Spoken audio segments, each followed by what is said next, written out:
Alimentos que se han pasado de fecha o llevan mucho tiempo en tu cocina. ¿Hay que tirarlos o se pueden consumir aunque parezcan caducados? Hoy, las claves para aprovechar la comida sin riesgos para la salud. El seitán se ha puesto de moda como un tipo de carne vegetal. ¿Qué aporta al organismo? ¿Puede sustituir a la proteína animal del vacuno, el porcino y las aves? La manera de comer se transmite de padres a hijos. ¿Deben tomar lo mismo los niños que los adultos? Porque hay niños con sobrepeso y colesterol alto. Abrimos la consulta de pediatría con la doctora Lucía Galán. Y además, hablamos del caviar. ¿Por qué es tan cotizado en la cocina mundial? ¿Sabes todos los beneficios que tiene para la salud y cómo se aplica en estética? Descúbrelo en los próximos minutos. Aquí comienza Saber Vivir.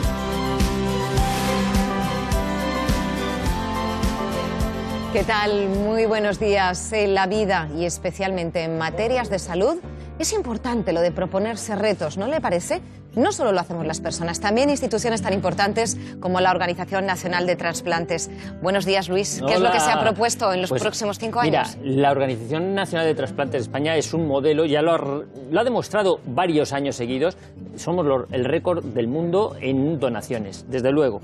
Lo hacemos muy bien, pero ellos son tan meticulosos que lo quieren hacer todavía mejor. Estamos por encima de los 2.200 donantes los que tenemos en España. Quieren llegar a los 2.500, quieren incrementar esa cifra. O sea, ¿por qué? ¿Por qué lo quieren hacer mejor? Pues porque se han llevado a cabo alrededor de 5.500, quieren superar ese límite de los 5.500 trasplantes a los que hemos llegado. Claro, ¿cómo lo están haciendo? Pues con distintas medidas. Una de ellas es fomentar la donación de lo que podemos donar de nuestro cuerpo en vida, porque también en vida se pueden donar cosas. Claro, porque hasta ahora, bueno, pues tenía que fallecer el donante para que el receptor pudiera recibir ese órgano, pero afortunadamente en vida podemos donar órganos. Vamos, por lógica, serían aquellos de los que tengamos 2, y los más conocidos, sin lugar a dudas, son los riñones. Nacemos con 2 riñones, aunque hay recién nacidos, 1 de cada 1000 recién nacidos nace con un solo riñón y puede vivir, vamos, pues perfectamente si ese riñón con el que nace funciona correctamente. Por tanto, por eso podemos donar en vida los riñones. Pero también tenemos, por ejemplo, 2 pulmones. Bueno, pues también se podría donar parte de ese pulmón y eso es menos conocido.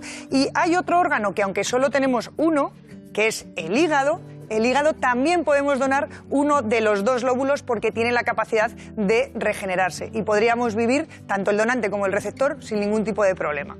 Pues otro asunto importante relacionado con nuestra salud. España tiene un problema de cáncer de piel, así de contundente es el lema de la campaña que lanzan los dermatólogos para detectar de manera precoz los melanomas. Pues sí, efectivamente. De hecho, fíjate que la cifra asusta, ¿eh? En España alrededor de 80.000 tumores de piel se detectan cada año. Luis, es muchísimo. 80.000 Me ha impresionado mucho el número. Claro, la cifra es muy alta. Lo que pasa es que de esos 80.000 la mayor parte de ellos son basaliomas, son carcinomas vasocelulares, que bueno, no son agresivos localmente, pero se pueden quitar, no metastatizan. Ajá. Pero es que de esos 80.000, atención, 4.000 son melanomas, que esos sí que son tumores mucho más agresivos y son los que hay que tener especial cuidado con ellos. ¿A qué debemos estar atentos con estos melanomas, Ana? Bueno, realmente un melanoma al principio puede parecer un simple lunar y podemos tener más de 100 lunares en nuestro cuerpo, pero en general el melanoma suele ser como el patito feo, es decir, tú te miras tus lunares y dices, bueno, todos son más o menos parecidos, pero hay uno como que destaca. Ese es el que tenemos que tener cuidado. Y los dermatólogos se fijan en varias cosas que son muy fáciles de recordar. Es la regla del A, B, C, D y E. ¿Y cuáles son esas reglas? La A es de asimetría. Yo tengo en la táctil un melanoma. Si nos damos cuenta, es totalmente asimétrico. Si yo parto en 2 este lunar, la mitad superior es completamente diferente a la mitad inferior. La B, ¿a qué se refiere? Se refiere a bordes. Los bordes tienen que ser perfectamente delimitados, no tienen que ser deflecados. Lo vemos aquí, que este lunar, bueno, pues tiene como un diente de sierra. Bueno, pues tiene características de melanoma. El C se refiere al color. El color tiene que ser lo más homogéneo posible, porque, bueno, si tiene 1 o 2 colores no pasa nada, pero si tiene 3 o más colores ya tendría más riesgo de ser un melanoma. Vamos por la D, de diámetro. Cuanto más pequeñito sea, menos riesgo. Y un diámetro mayor de 6 milímetros 6 milímetros, ya diríamos que tiene más riesgo de ser melanoma. Y nos queda la E, que es la evolución. Un lunar que empieza siendo de una forma y va pasando el tiempo y cambia su forma, es peligroso, hay que vigilarlo. Hablamos del caviar, uno de los productos gourmet de lujo por excelencia. ¿Qué sabemos sobre este manjar? Hoy en Saber Vivir, los secretos del sucedáneo del caviar y las perlas del pescado. Pues el comienzo de mes, por ejemplo, la primera semana, como en la que estamos, puede ser un momento ideal para revisar la nevera y los cajones de la cocina, así como la despensa. El propósito, doctores, es ver si alguno de los productos que tenemos ya ha caducado o puede hacernos daño a la salud.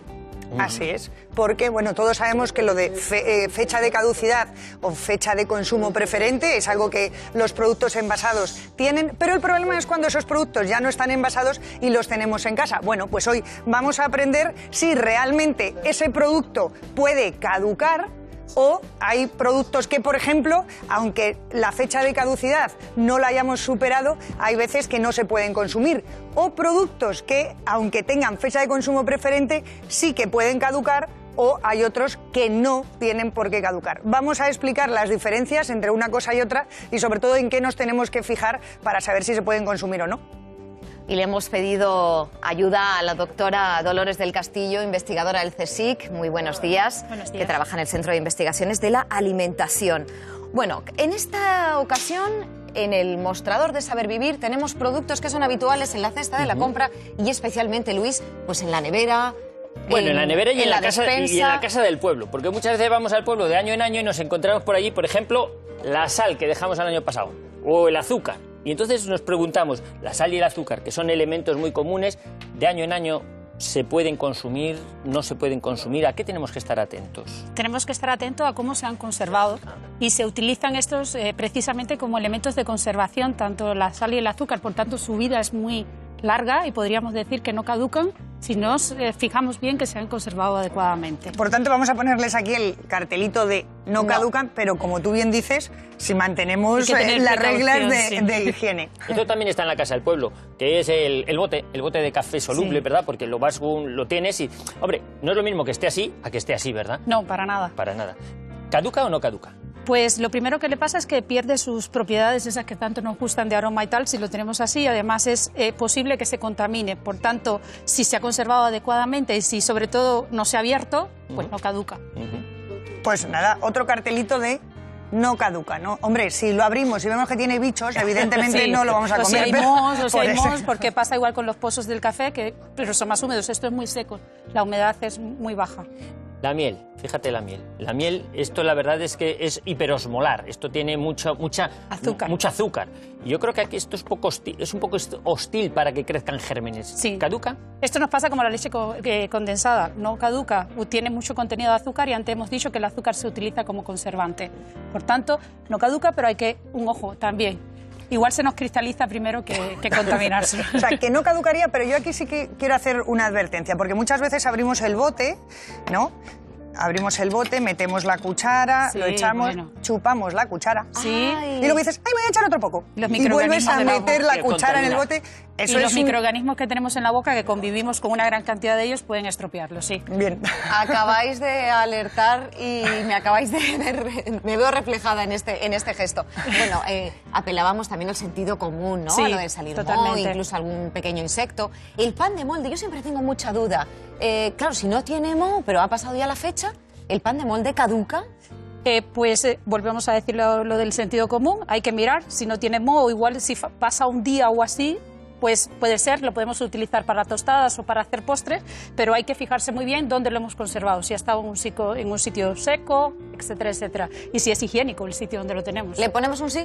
Pues le ponemos un sí, Sí que sí, caduca. sí, Vamos sí a que ponerle caduca, un sí. sí. Hay que tener cuidado, Sí no que puede ser caduca. como el otro. Mira, el arroz. El arroz también está en todas las casas de los pueblos. Sí. De la paella del año pasado que nos sobró y tenemos la bolsa abierta. Además, bueno, la hemos tapado con una pinza. ¿no? Sí, La hemos tapado totalmente. con una pinza. Sí. No lo tenemos En así. el mejor de los casos. En el Sí. mejor de los casos. ¿Caduca o no caduca el arroz? El arroz es uno de los productos de este tipo, de los cereales y de las legumbres, que tiene una fecha de caducidad más amplia. Pero igualmente hay que tener cuidado porque hay estos típicos bichitos pequeñitos que pueden aparecer. Si aparecen estos, pues ya nada. Ya. Pero normalmente podemos decir que no caduca si observamos estas cosas. Pues le ponemos un no. Oye, y las legumbres, que también estas, fíjate, están envasadas y tal, no sé qué. ¿Qué te parece? ¿Tienen fecha también aquí de consumo preferente? Sí, pero tienen fecha de consumo preferente, que es lo que decíamos que hay que distinguirla de caducidad, que es porque se estropea el sensorial, pero la caducidad es larga también, porque tiene bajo contenido de humedad. Bien conservado, no caduca. Qué bien, porque genera muchísimas dudas.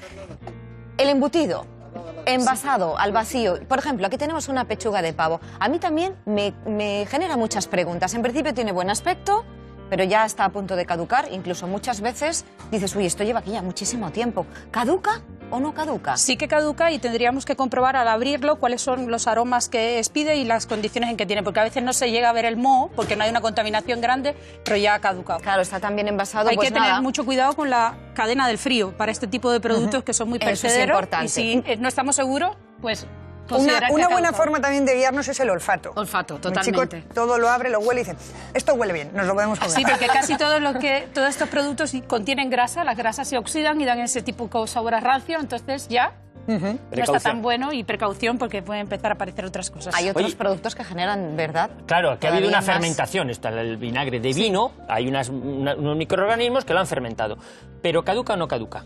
Pues es que el pH es muy ácido y crecen unos microorganismos muy particulares que normalmente no son nocivos para la salud, entonces podría no caducar, pero igualmente tenemos que tener sentido común y ver qué ha pasado. Pues no caduca, el vinagre no caduca. Mira, una de las cosas que a mí me plantea, bueno, porque las especias también, claro, se consumen en muy pequeña cantidad y podemos tener especias años y años en casa. Si están en bote es mucho mejor que si las compramos a granel, ¿verdad? Sí, porque se supone que ya han llevado un proceso de conservación que alarga su vida útil. Y ellos, como son secos, pues pasa como con los otros productos, como las legumbres o tal, la fecha de caducidad es mucho más larga y podríamos decir que no caducan. Pues colocamos el cartelillo en. Le ponemos el cartel y avanzamos un poco en los mostradores, porque a veces, en ocasiones, la conservación de un alimento, Dolores, cómo evolucione, tiene que ver con las compañías que le pongamos, ¿no? Con los amigos que lo rodeemos. Por ejemplo, en el caso de la fruta. Este ha sido uno de mis grandes descubrimientos de saber vivir. Sí. Esto es lo que decimos de la química de los alimentos, ¿no? Están compuestos por mezclas muy complejas de componentes y además son organismos vivos. Estos siguen siendo organismos vivos. Si sabéis, esto se madura durante el tiempo, durante ese proceso de maduración se producen una serie de gases que pueden hacer que acelerar el proceso de maduración de sus compañeros de mesa. Entonces, pues en este caso de los ejemplos que tenemos aquí, ¿verdad? Según me comentabas, parece que estos no se llevan bien. Convendría quitar el plátano y el aguacate. Estos, digamos que son un poco más rapiditos y entonces ellos van más acelerados y producen más gas y pueden ayudar a que estos se maduren más rápidamente. Realmente, Dolores, es que estas son las frutas que llamamos climatéricas. Es decir, frutas que aunque las hayamos arrancado del árbol, siguen su maduración fuera del árbol. Y cuando están maduras empiezan a producir un gas, que es un gas natural, que es el etileno, que se puede considerar que es como la hormona de envejecimiento de las frutas. Qué curioso. Y ese etileno, si llega a otras frutas, las hace madurar. Eso es. O sea que el plátano siempre aislado, lo más lejos posible del resto de las frutas. Y el aguacate también. Sí. ¿Y qué pasa con los vegetales? Pues con los vegetales pasa un poco lo que decíamos antes con la conservación de los otros productos, y es que en dependencia de su contenido de agua, pues pueden estropearse más fácilmente unos que otros. Entonces hay algunos que van a tener un tiempo más prolongado, sobre todo si se conservan en refrigeración, y otros que van a estropearse más rápidamente. Sacar estos, el tomate y el pepino, que ¿Esos tienen son mucha los que agua. separamos, Luis? Exacto, que ¿Sí? es mejor, porque tiene más contenido en el agua. Del resto. Eso es. Bueno, pues estos son cosas de conservación. Hemos dejado para los postres esto. ¿Saben ustedes lo que es esto? Pues es una fuente de proteínas y nos lo van a mostrar a continuación en el siguiente reportaje. Lo llaman la carne de trigo, un preparado vegetal básicamente con gluten de trigo sin almidón. El seitán se puede hacer en casa, amasándolo y cociéndolo con un caldo. Se suele utilizar como sustitutivo de la carne animal. Es sorprendente el parecido que tienen en textura y apariencia en el plato. También es una buena fuente de proteínas y por eso se ha convertido en uno de los alimentos más populares en las dietas veganas. Cocinado en salteados, guisos, parrilla o plancha, es una opción sin grasa para quienes quieren cuidar su salud. Eso sí, sus proteínas son de baja calidad nutricional y hay que compensar sus carencias. Favorece el estreñimiento, así que hay que acompañarlo de vegetales ricos en fibra. Y por supuesto, los celíacos o intolerantes al gluten no deben comerlo. Bueno, pues yo lo tengo todo apuntado. A ver, cereales, verduras, legumbres o pescados. Esto tiene que estar siempre en nuestra dieta. Pero claro, a la hora de hablar de estos elementos que deberíamos poner en el plato, estamos hablando de productos que los niños pues no se comen tan fácilmente. Doctora Lucía Galán, buenos días. Hola, buenos días. Muchísimas gracias por venir. ¿Es verdad que cada vez más niños y más niñas enferman por no llevar una dieta adecuada? Sí, la realidad es que en los últimos estudios el 44% de los escolares entre 6 y 9 años tienen sobrepeso o obesidad. Esta realmente es la verdadera epidemia actualmente de los países desarrollados y el problema está en que las familias no lo perciben como un problema real, como una enfermedad. Y estos son niños que en el futuro, cada vez más próximo, tienen más riesgo cardiovascular, de sufrir hipertensión, diabetes mellitus, y cada vez es más frecuente encontrarnos a niños de 15 y 16 años con hipertensión cuando eran patologías que encontrábamos a los 50 o a los 60 años, con lo cual tenemos un problema encima de la mesa. Es alarmante, Lucía. De hecho, fíjate que la gente, no sabe, por ejemplo, que los niños pueden tener alto el colesterol. Lo del azúcar sí, porque sabemos que ni existen niños diabéticos, pero oye, un niño con el colesterol alto, o te ven a veces a la consulta y dicen, ¿y tiene el hierro bajo? Claro, tú dices, hombre, mirándolo a los ojos no lo sé, necesitaría hacer un análisis de sangre y estas cosas. Pero existen niños ya con estos problemas que dices tú, con alteraciones en el colesterol, en el azúcar, y hay que corregirlo. Efectivamente, y no necesariamente lo podemos ver viendo al niño. O sea, podemos tener un niño con un colesterol alto estando delgado. Claro. Fíjate, por una mala alimentación. Mira, ha salido Esteban a hacer una encuesta en la calle precisamente sobre... Oye, ¿a los niños hay que hacerles analíticas o no? Porque claro, el colesterol y eso no lo vemos mirándole a los ojos. No. ¿Hay que hacer analíticas de sangre o no? A ver qué opina la gente. Vamos a ver. Mi hijo tiene 9 años y no le he hecho nunca una analítica. ¿Crees que no es necesario?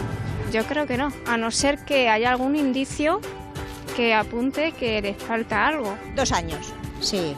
Cuando era pequeñita, porque tuvo problemas. Tuvo un virus de muy chiquitina cogido en el hospital. Cualquier niño debería hacérselo, sí. Además, contra más pequeños menos lo notan. 14 meses. ¿Sabes si le han hecho alguna analítica de sangre? Yo creo que no. Es que lo que no sé es si las analíticas de sangre están recomendadas para niños muy pequeños. 6 meses. ¿Nunca le han hecho una analítica de sangre? Si no tiene ninguna dolencia, no creo que sea necesario. A partir del año y medio, quizá. Pues lo saben las madres y los padres, la salud de nuestros pequeños depende en gran parte de lo que comen. Pediatra, ¿te parece bien aquello de premiar por comer, castigar por no comer? Fatal, terrible. La comida... Sabía la respuesta, pero quería la escuchar. comida nunca debe de ser una herramienta de chantaje ni utilizarlo como mecanismo para conseguir nuestros propósitos. Los niños tienen que tener una relación saludable con la comida y eso pasa por sentarnos todos a la mesa, aprovechar, programar el fin de semana, hablar de lo que hemos hecho durante el día y disfrutar de los alimentos, pero nunca utilizarlos como premio o como castigo. Bueno, esto es pero es muy frecuente. Oye, como no comas esto, te lo cenas. Y si no, te vas a la cama sin cenar. Esto es muy típico, ¿no? Es una manera de presión para que los niños se estimulen. Niños coman y justamente es todo lo contrario. No podemos obligar a los niños a comer porque esta actitud de obligarles persistentemente día tras día lo que genera es justamente el efecto contrario.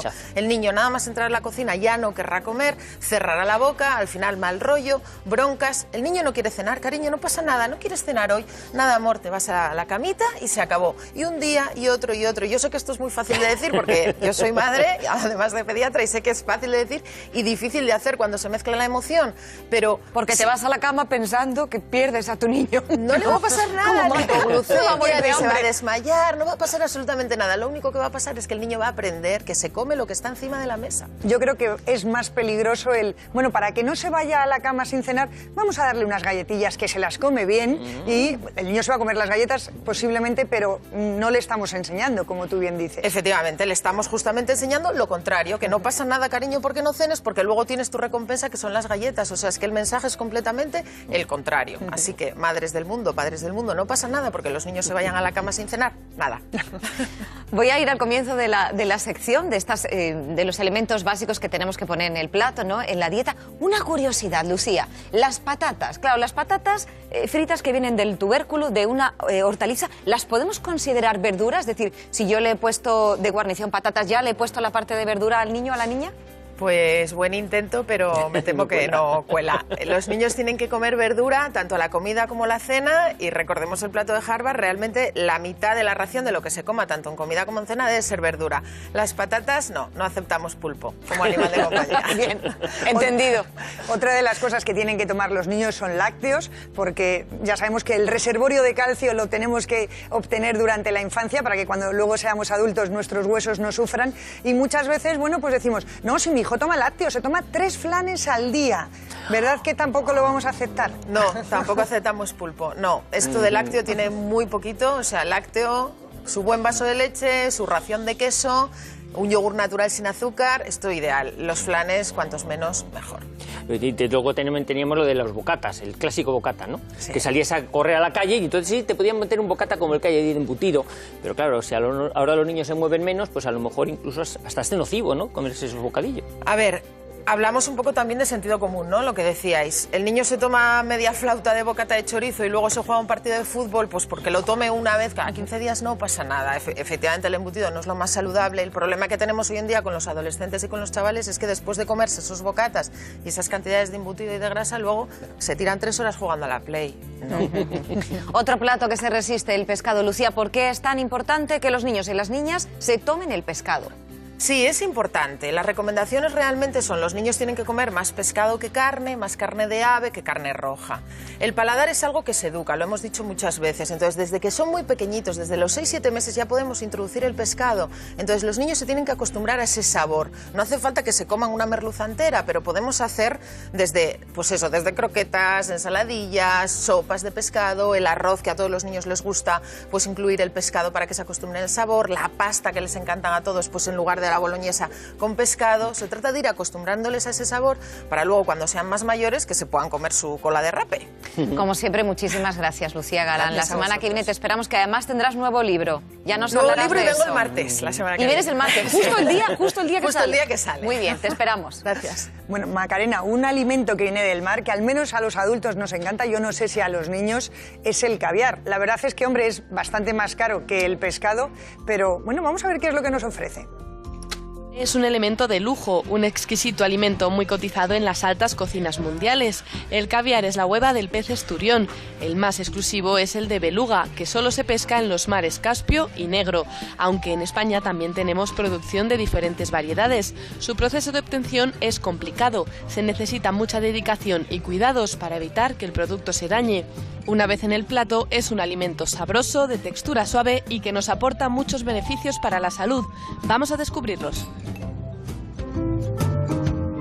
Y le vamos a presentar a Ali Gangui, es gerente de una empresa especializada en la producción de caviar. Bienvenido. Buenos días. Hay muchísimo que contar. A ver, ¿qué especialidad nos has traído? Pues os he traído el caviar imperial, que procede del esturión osetra. Como veis, tiene un grano, un calibre medio grande. Y que no es negro, por cierto. Y que no es negro. Tiene un color verde. Es verde. Eso es. Y tiene una textura muy suave. Y bueno, y el buen caviar, pues la verdad es que poco sabe a pescado. Así que, a ver el... ¿Y cómo se reconoce su calidad y su autenticidad? Sobre todo en la textura, el color, el grano y la autenticidad del caviar, sobre todo de su procedencia, los CITES, que son como unos números de denominación de origen, que no sean... Porque el caviar ahora mismo es todo protegido. El esturión es una especie en protección. En peligro de extinción, pero y eso es importantísimo. Hablar de caviar te evoca que es caro. ¿Esto cuánto cuesta? Esta cucharadita. Esa cucharadita, bueno, a ver. 4 o 5 euros, tampoco bueno, es para tanto. degustarlo, 4 o 5 euros ya. 4 o 5 euros una cucharadita de esta, no está mal, no está mal. Claro, si vamos y por sumando... eso, porque es muy caro y lo tomamos en poca cantidad, es verdad que el valor nutricional como tal, que es muy alto, pero no nos beneficiamos del todo, porque realmente, por ejemplo, 100 gramos de caviar tiene como 250 kilocalorías, que no son muchas, pero sobre todo lo que destacamos es su aporte nutricional, es decir, tiene casi 30 gramos de proteínas, es un alimento muy proteico, tiene 13 gramos de grasa, no es muy graso y además sobre todo son omega 3, y dentro de las proteínas destacaríamos la vitamina A y la vitamina vitamina D. Y dentro de los minerales, antes hablábamos del calcio, 100 gramos de caviar tiene casi tanto calcio como la leche. Lo que pasa es que es bastante más caro ese calcio que el de la leche. También tiene mucho potasio y es verdad que es rico en sodio. Por tanto, los pacientes que tienen tensión alta tendrían que tener cuidado. Pero bueno, como tomamos 5 gramos tampoco hay mucho problema. No se van a intoxicar. ¿no? Qué curioso lo del calcio, no lo sabía. ¿Y cuál puede ser o cuál es la principal diferencia entre los sucedáneos, las huevas, huevas, exacto, que vienen pues de otros pescados, pues no sé, pues de repente de la trucha, del salmón? ¿Cuál es la principal diferencia entre el caviar y los sucedáneos? Bueno, el caviar aparte del origen, claro. Del origen, caviar es, lo que es la denominación de caviar es esturión. Lo demás son huevas de pescado y sobre todo los sucedáneos son 80-90% de algas. O sea, que es que realmente no proceden ni de un pez. Es curioso también cómo cambia la textura, sí, ¿verdad? La textura es distinta. Sí, porque además desde el punto de vista nutricional generalmente tiene menos calorías, pero tienen el doble de sodio, el doble de sal que el caviar. Por tanto, bueno, también hay que tener precaución a la hora de consumirlos. Pues muchísimas gracias, gracias Ali. a vosotros. No sé qué vamos a hacer con la lata de caviar, ¿eh? No sé si la vamos a repartir. Una foto, por lo menos. Bueno, el caviar se disfruta en el paladar, pero también en la piel. Si no, fíjense en esta aplicación, algo menos conocida, pero igual de exclusiva, que tienen las huevas del pescado. Vamos a verlo. Carmen, ¿qué tratamiento estáis haciendo? Este tratamiento es el Sublime, es un tratamiento de súper lujo porque es muy rico en caviar, en oro y en perlas, en polvo de perlas, con lo cual ya los antepasados lo utilizaban como tratamiento de lujo. ¿Y por qué elegís el caviar? ¿Cuáles son sus propiedades? El caviar es muy rico en proteínas, en oligoelementos, en minerales, lleva los omega 3,6, refuerza las membranas celulares, con lo cual es un regenerante fantástico. ¿Cuáles son los pasos que se siguen en este tratamiento? Como todos los tratamientos, lo primero es la fase limpieza, en la cual vamos a aplicar un masaje maravilloso y luego ya vamos a basar toda la importancia de este tratamiento en las dos mascarillas que vamos a aplicar. Por un lado tenemos la de caviar y luego aplicaremos la de oro en toda la zona de los ojos para trabajar lo que es la bolsa, la ojera, la patita de gallo, porque lleva productos también marinos, lleva algas, llevan cafeína para drenar. ¿Cuánto tiempo dura? Aproximadamente hora y 10, hora y cuarto. Lo que está haciendo ahora Jessica es estimular con este martillito de 7 puntas de metacrilato, que lo que hace es activar la microcirculación. Y como último paso de este momento tan relajante, le va a aplicar un masaje a base de una crema de caviar rojo y le va a dar un aspecto de luminosidad, de bienestar, antiestrés total.